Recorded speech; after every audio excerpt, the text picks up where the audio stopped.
जय हिंद दोस्तों, कैसे हैं आप लोग। मैं आशा करता हूं कि आप लोग स्वस्थ होंगे, मस्त होंगे, तंदुरुस्त होंगे और अपने तैयारी में लगे होंगे। तो दोस्तों, एक बार मैं फिर आप लोगों के बीच हाजिर हूं बिहार पुलिस मध्य निषेध के कुछ क्वेश्चन के साथ। तो आज हम मॉडल सेट 2 देखने वाले हैं। इसमें आपको हम 30 क्वेश्चन बताएंगे जो आपके एग्जाम के पॉइंट ऑफ व्यू से बहुत ही इंपॉर्टेंट होने वाला है। तो दोस्तों, यदि आप भी बिहार पुलिस मध्य निषेध की तैयारी करते हैं तो ये वीडियो आपके लिए बहुत ही खास होने वाला है। तो वीडियो को लास्ट तक देखिएगा। दोस्तों, यदि आप हमारे चैनल में पहली बार आए हैं तो हमारे चैनल को सब्सक्राइब कर लीजिए और बेल आइकन प्रेस कर लीजिए, क्योंकि इस तरह के वीडियो हम इसी चैनल पर रोज अपलोड करते हैं। तो चलो दोस्तों, वीडियो को स्टार्ट करते हैं। आपका पहला क्वेश्चन दिया गया है कि किसमें भरपूर लोह तत्व पाया जाता है। तो आपके पालक में। किसमें पाया जाता है? पालक में, यानी हरी सब्जी जो भी होती है उसमें लोह तत्व पाया जाता है। तो आपसे ये भी क्वेश्चन पूछा जा सकता है कि सबसे अधिक कैल्शियम किसमें पाया जाता है। तो सबसे अधिक कैल्शियम दूध में पाया जाता है। किसमें पाया जाता है? दूध में पाया जाता है। और नींबू में क्या पाया जाता है? तो नींबू में आपका विटामिन सी पाया जाता है। कौन सा विटामिन पाया जाता है? विटामिन सी पाया जाता है। तो ये आप याद रखिएगा। तो आपसे ये भी क्वेश्चन पूछा जा सकता है कि नींबू का पीएच मान कितना होता है। तो नींबू का पीएच मान 2.2 होता है। कितना होता है? 2.2 होता है। अगला क्वेश्चन देख लेते हैं दोस्तों, क्वेश्चन नंबर 2। लाल रक्त कणिकाओं का जीवन काल कितना होता है। तो लाल रक्त कणिकाओं का जीवन काल होता है आपका 120 दिन। कितना होता है? 120 दिन। तो आपसे ये भी क्वेश्चन पूछा जा सकता है कि लाल रक्त कणिका कहाँ बनती है। तो हमारे अस्थि माजा में। कहाँ बनती है? अस्थि माजा में बनती है। तो आपसे ये भी क्वेश्चन पूरा पूछने का चांस होता है कि लाल रक्त कणिका का कार्य क्या है। तो ऑक्सीजन का परिवहन करना। क्या करना? ऑक्सीजन का परिवहन करना। उसी प्रकार आपसे पूछा जा सकता है कि WBC का जीवन काल कितना होता है। तो WBC का जीवन काल 4 दिन होता है। कितना होता है? 4 दिन होता है। उसी प्रकार आपसे पूछा जा सकता है कि WBC का कार्य क्या है। तो WBC का कार्य है प्रतिरक्षा तंत्र का रक्षा करना। अगला क्वेश्चन देख लेते हैं दोस्तों, क्वेश्चन नंबर 3। कार्बन का शुद्धतम रूप क्या है। तो कार्बन का शुद्धतम रूप आपका हीरा है। क्या है? हीरा है। तो आपसे यह भी क्वेश्चन पूछा जा सकता है कि कार्बन के कौन कौन से अपरूप है। तो कार्बन के 2 मुख्य अपरूप है, हीरा और ग्रेफाइट। क्या है? हीरा और ग्रेफाइट। तो आपसे ये भी क्वेश्चन पूछा जा सकता है कि पेंसिल बनाने में किसका प्रयोग किया जाता है। तो पेंसिल बनाने में आपका ग्रेफाइट का प्रयोग किया जाता है। किसका किया जाता है? ग्रेफाइट का प्रयोग किया जाता है। अगला क्वेश्चन देख लेते हैं दोस्तों, क्वेश्चन नंबर 4। इंसुलिन की कमी से कौन सा रोग होता है। तो इंसुलिन की कमी से आपका मधुमेह होता है। क्या होता है? मधुमेह, यानी डायबिटीज होता है। तो आपसे ये भी क्वेश्चन पूछा जा सकता है कि मधुमेह रोग से कौन सा अंग प्रभावित होता है। तो आपका अग्नाशय प्रभावित होता है। क्या प्रभावित होता है? अंग्राशय, जिसे अंग्रेजी में हम पेंक्रियाज कहते हैं। तो आपसे भी क्वेश्चन पूछा जा सकता है कि इंसुलिन का खोज किसने किया था। तो इंसुलिन का खोज आपका बेटिंग बेस्ट ने किया था। किसने किया था? बेटिंग बेस्ट ने किया था। उसी प्रकार आपसे ये भी क्वेश्चन पूछा जा सकता है कि घेंघा रोग किसकी कमी से होता है। तो आयोडीन की कमी से होता है। किसकी कमी से होता है? आयोडीन की कमी से होता है। और एनीमिया किसकी कमी से होता है। तो एनीमिया आपका खून की कमी से। किसकी कमी से? खून की कमी से होता है। उसी प्रकार आपसे पूछा जा सकता है कि बेरी किसकी कमी से होता है। तो आपका विटामिन B1 की कमी से। किसकी कमी से? विटामिन B1 की कमी से होता है। अगला क्वेश्चन देखते हैं दोस्तों, क्वेश्चन नंबर 5। निम्नलिखित में से सबसे कठोर पदार्थ कौन सा है। तो सबसे कठोर पदार्थ आपका हीरा है। क्या है? हीरा है।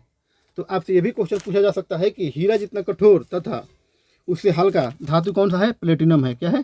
प्लेटिनम धातु है। प्लेटिनम धातु है। तो आपसे यह भी क्वेश्चन पूछा जा सकता है कि चांदी का संकेत क्या है। तो चांदी का संकेत होता है आपका Ag। क्या है?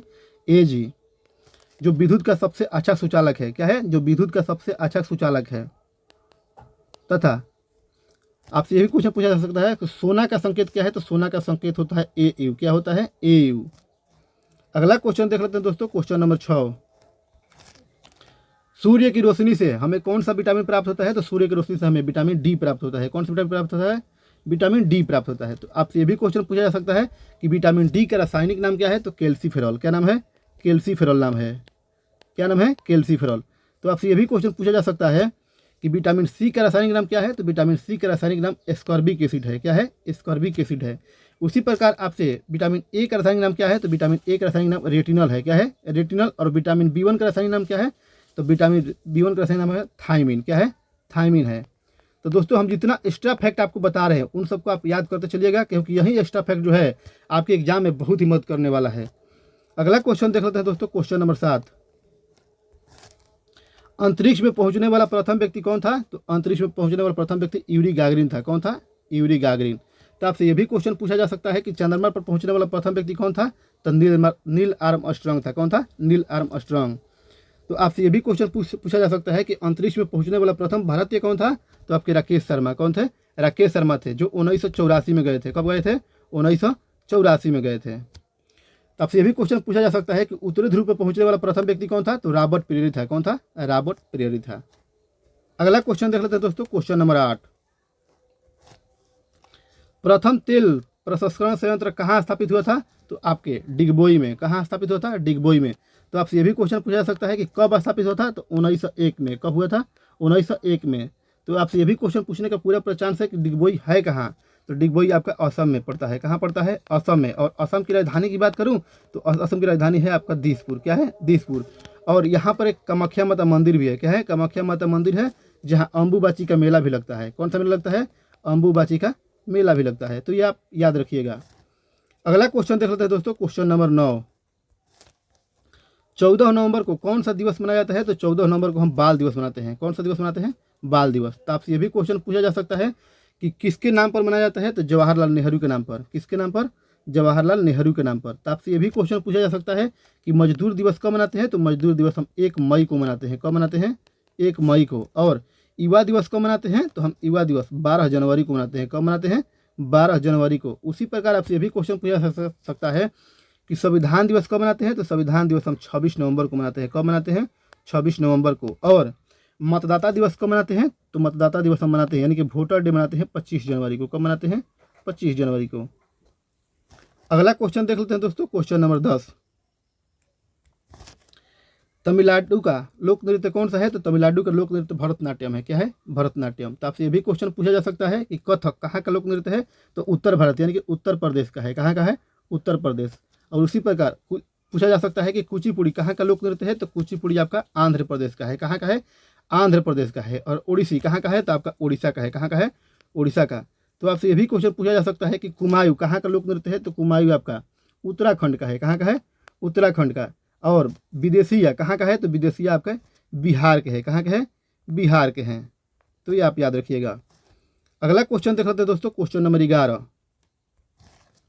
भारत में किस खाद्य फसल का उत्पादन सबसे अधिक होता है? तो आपका चावल का। किसका होता है? चावल का सबसे अधिक उत्पादन होता है। और गेहूं का सबसे बड़ा उत्पादक देश कौन सा है? तो आपका चीन है। कौन सा है? चीन है। ये आप याद रखिएगा। उसी प्रकार आपसे पूछा जा सकता है कि कॉफ़ी का सबसे बड़ा उत्पादक देश कौन सा है? तो कॉफ़ी का सबसे बड़ा उत्पादक देश आपका ब्राज़ील है। कौन है? ब्राज़ील है। और उसी प्रकार आपसे यह भी पूछा जा सकता है कि बाजरा का सबसे बड़ा उत्पादक देश कौन सा है? तो आपका अमेरिका है। कौन सा है? अमेरिका है। तो ये आप याद रखिएगा। अगला क्वेश्चन देखते हैं दोस्तों, क्वेश्चन नंबर 12। दूध किसके कारण खट्टा होता है? ये 2022 में पूछा गया था। तो दूध आपके लैक्टिक अम्ल के कारण खट्टा होता है। किसके कारण होता है? लैक्टिक अम्ल के कारण खट्टा होता है। तो आपसे ये भी क्वेश्चन पूछा जा सकता है कि फॉर्मिक अम्ल किसमें पाया जाता है? तो फॉर्मिक अम्ल आपके चींटी में पाया जाता है। किसमें पाया जाता है? चींटी में पाया जाता है। उसी प्रकार आपसे पूछा जा सकता है कि बेंजोइक अम्ल किसमें पाया जाता है? तो बेंजोइक अम्ल आपके घास पत्ते में पाया जाता है। किसमें पाया जाता है? घास पत्ते में पाया जाता है। और सिट्रिक अम्ल किसमें पाया जाता है? तो खट्टे पदार्थ में पाया जाता है। किसमें पाया जाता है? खट्टे पदार्थ में पाया जाता है। अगला क्वेश्चन देखते हैं दोस्तों, क्वेश्चन नंबर 13। संयुक्त राष्ट्र संघ का मुख्यालय कहाँ है? तो संयुक्त राष्ट्र संघ का मुख्यालय आपका न्यूयॉर्क में है। कहाँ है? न्यूयॉर्क में। तो आपसे ये भी क्वेश्चन पूछा जा सकता है कि न्यूयॉर्क किस नदी किनारे स्थित है? तो न्यूयॉर्क आपका हडसन नदी किनारे स्थित है। किस नदी किनारे? हडसन नदी किनारे। तो आपसे ये भी क्वेश्चन पूछा जा सकता है कि संयुक्त राष्ट्र संघ का स्थापना कब हुआ था? तो 24 अक्टूबर 1945 ईस्वी को। कब हुआ था? 24 अक्टूबर 1945 ईस्वी को हुआ था। तो आपसे ये भी क्वेश्चन पूछा जा सकता है कि न्यूयॉर्क कहाँ है? तो न्यूयॉर्क आपके अमेरिका में है। कहाँ है? अमेरिका में स्थित है। अगला क्वेश्चन देख लेते हैं दोस्तों, क्वेश्चन नंबर 14। गीत गोविंद के लेखक कौन है? तो गीत गोविंद का लेखक आपका जयदेव है। कौन है? जयदेव। तो आपसे भी क्वेश्चन पूछा जा सकता है कि जयदेव किसके दरबारी कवि थे? तो लक्ष्मण सेन के। किसके थे? लक्ष्मण सेन के दरबारी कवि थे। लक्ष्मण सेन के दरबारी कवि थे। तो आपसे ये भी क्वेश्चन पूछा जा सकता है कि पंचतंत्र का लेखक कौन है? तो पंचतंत्र का लेखक आपका विष्णु शर्मा है। कौन है? विष्णु शर्मा है। और महाभारत का रचयिता कौन है? तो महाभारत का रचयिता आपके वेद व्यास जी हैं। कौन है? वेद व्यास जी। और उसी प्रकार आपसे ये भी क्वेश्चन पूछा जा सकता है कि रामचरितमानस का लेखक कौन है? तो रामचरितमानस का लेखक आपके तुलसी जी हैं। कौन है? तुलसी जी हैं। अगला क्वेश्चन देखते हैं दोस्तों, क्वेश्चन नंबर 15। भारत का सर्वोच्च पर्वत शिखर कौन सा है? तो भारत का सर्वोच्च पर्वत शिखर आपका गाडविन आस्टीन है। कौन है? गाडविन आस्टीन है। तो आपसे ये भी क्वेश्चन पूछा जा सकता है कि गाडविन आस्टीन की ऊंचाई कितनी है, तो ऊंचाई है 8611। कितना है, 8611। तो आपसे ये भी क्वेश्चन पूछा जा सकता है कि विश्व का सबसे ऊंचा ऊंचा पर्वत शिखर किसका है, तो माउंट एवरेस्ट का। किसका है, माउंट एवरेस्ट का। तो आपसे ये भी क्वेश्चन पूछा जा सकता है कि माउंट एवरेस्ट की ऊंचाई कितनी है, तो माउंट एवरेस्ट की ऊंचाई है 8848.50। कितना है, 8848.50। तो आपसे ये भी क्वेश्चन पूछा जा सकता है कि माउंट एवरेस्ट कहाँ है, तो माउंट एवरेस्ट आपका नेपाल में पड़ता है। कहाँ पड़ता है, नेपाल में पड़ता है। तो दोस्तों वीडियो के बीच में एक छोटा सा रिक्वेस्ट है कि यदि आप हमारे चैनल पर पहली बार आए हैं तो हमारे चैनल को सब्सक्राइब कर लीजिए और बेल आइकन प्रेस कर लीजिए, क्योंकि इस तरह की वीडियो हम इसी चैनल पर रोज़ अपलोड करते हैं। तो दोस्तों वीडियो बनाने में बहुत मेहनत लगता है, तो वीडियो को जरूर से जरूर शेयर कीजिए और चैनल को सब्सक्राइब कर लीजिए। अगला क्वेश्चन देखते हैं दोस्तों, क्वेश्चन नंबर 16। भारत में 1 रुपये का नोट किसके द्वारा जारी किया जाता है, ये 2013 में पूछा गया था। तो ये जारी किया जाता है आपके भारत के वित्त मंत्रालय द्वारा। किसके द्वारा, भारत के वित्त मंत्रालय द्वारा या भारत सरकार द्वारा। तो आपसे ये भी क्वेश्चन पूछा जा सकता है कि आरबीआई का स्थापना कब हुआ था, तो आरबीआई का स्थापना 1935 ईस्वी में हुआ था। कब हुआ था, 1935 ईस्वी में। तो आपसे ये भी क्वेश्चन पूछा जा सकता है कि इसका हेड क्वार्टर कहाँ है, तो हेड क्वार्टर इसका मुंबई में है। कहाँ है, मुंबई में है। उसी प्रकार आपसे पूछा जा सकता है कि स्टेट बैंक ऑफ इंडिया का पुराना नाम क्या था, तो इंपीरियल बैंक ऑफ इंडिया। क्या नाम था, इंपीरियल बैंक ऑफ इंडिया। और इसकी स्थापना की बात करें तो इसकी स्थापना 1921 ईस्वी को किया गया था। कब किया गया था, 1921 ईस्वी को किया गया था। अगला क्वेश्चन देखते हैं दोस्तों, क्वेश्चन नंबर 17। हवाई जहाज प्राय किस मंडल में उड़ते हैं, तो हवाई जहाज आपके समताप मंडल में उड़ते हैं। किस मंडल में उड़ते हैं, समताप मंडल में। तो आपसे ये भी क्वेश्चन पूछा जा सकता है कि आंधी तूफान किस मंडल में आते हैं, तो आपके क्षोभ मंडल में आते हैं। किस मंडल में आते हैं, क्षोभ मंडल में। और जो टेलीविजन से संबंधित होता है, रेडियो टेलीविजन किस मंडल से संबंधित है, वो आयन मंडल से संबंधित है। किससे संबंधित है, आयन मंडल से। और बहिर्मंडल में आपका रॉकेट का प्रमोशन किया जाता है, यानी कि रॉकेट छोड़ा जाता है। ये आप याद रखिएगा। अगला क्वेश्चन देखते हैं दोस्तों, क्वेश्चन नंबर 18। भोजन का पाचन कहाँ से प्रारंभ होता है, तो भोजन का पाचन आपका मुंह से प्रारंभ होता है। कहाँ से प्रारंभ होता है, मुंह से प्रारंभ होता है।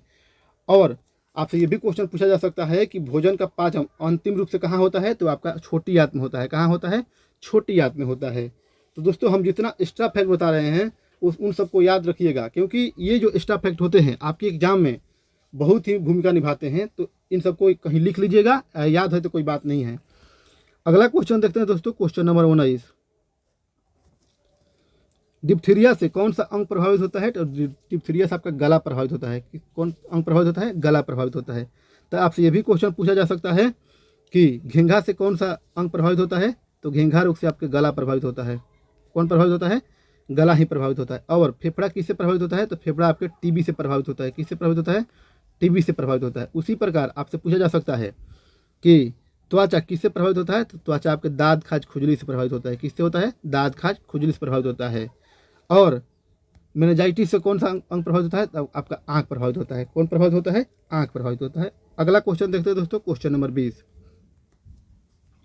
हमारे संविधान के किस अनुसूची में भाषाओं का वर्णन किया गया है, तो हमारे संविधान के 8वीं अनुसूची में। किस अनुसूची में, 8वीं अनुसूची में भाषाओं का वर्णन किया गया है।